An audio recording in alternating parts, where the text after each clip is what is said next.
isu rider, rider, Grab dan Foodpanda yang diturunkan, itu yang diorang claim lah. So on one hand kita cakap pasal dasar gaji progresif, dan ini adalah hanya untuk pekerja-pekerja yang agak knowledge based lah, betul? Dan satu lagi on the other end kita ada pekerja-pekerja yang separa mahir, riders, gig economy, yes. So macam mana kerajaan ingin membalancekan dua isu ini? Sebab mereka ada komplain lah, duit diberikan kepada sini, tapi dia nak duit diberikan kepada sini. So apakah Ministry of Economy boleh buat untuk bahagian yang sebelah sini pula? Saya dah jawab ni dalam podcast yang lepas, jadi saya ulang sekali lagi kan. Soal gig ekonomi ni ialah kita kena ambil tahu tentang rayuan mereka lah, itu saya tak tolak lah kan. Tapi kita juga kena memahami bahawa kalau contohnya kita membuat dasar tertentu, dia mestilah bersifat jangka panjang, dan penyelesaian jangka panjang kepada soal rider sebagainya ini ialah a good job creation yang memastikan bahawa pekerja-pekerja gig ini adalah pekerja sementara ataupun part time. Barulah the supply and demandnya itu seimbang kan. Keadaan yang berlaku sekarang, terutamanya selepas COVID, kita ramai rakyat kita yang berkelayakan tinggi. Tapi oleh kerana mereka semasa COVID ataupun oleh kerana keadaan semasa, dia memilih untuk buat rider ni sepenuh masa.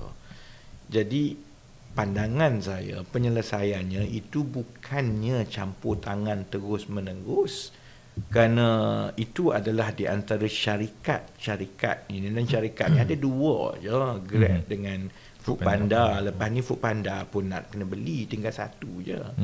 Jadi kita kena berhati-hati supaya kalau contohnya campur tangan itu dia telah sampai ke peringkat kita memberi subsidi kepada syarikat Grab.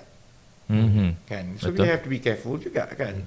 Jadi bagi sebab itu, bagi saya dari segi perancangan ekonomi secara makro, tumpuannya ialah untuk mewujudkan seberapa banyak pekerjaan yang sesuai dengan kelayakan rakyat kita untuk mengurangkan mismatch. Kerana bila perkara itu berlaku, jumlah mereka yang memilih untuk menjadi rider ni berkurangan lah. Jadi sekarang ini contohnya syarikat-syarikat, because is employers market, rider ramai. Jadi kalau dia memilih untuk menurunkan, yang tak puas hati itu pun masih ramai lagi yang akan terus, because it's a employers market. Kecualilah the supply and demand dalam gig ekonomi itu mula seimbang, barulah perkara ini ataupun kadar itu tidak boleh diturunkan sewenang-wenangnya. Kalau diturunkan sewenang-wenangnya, maka jam lah khidmat dia kan.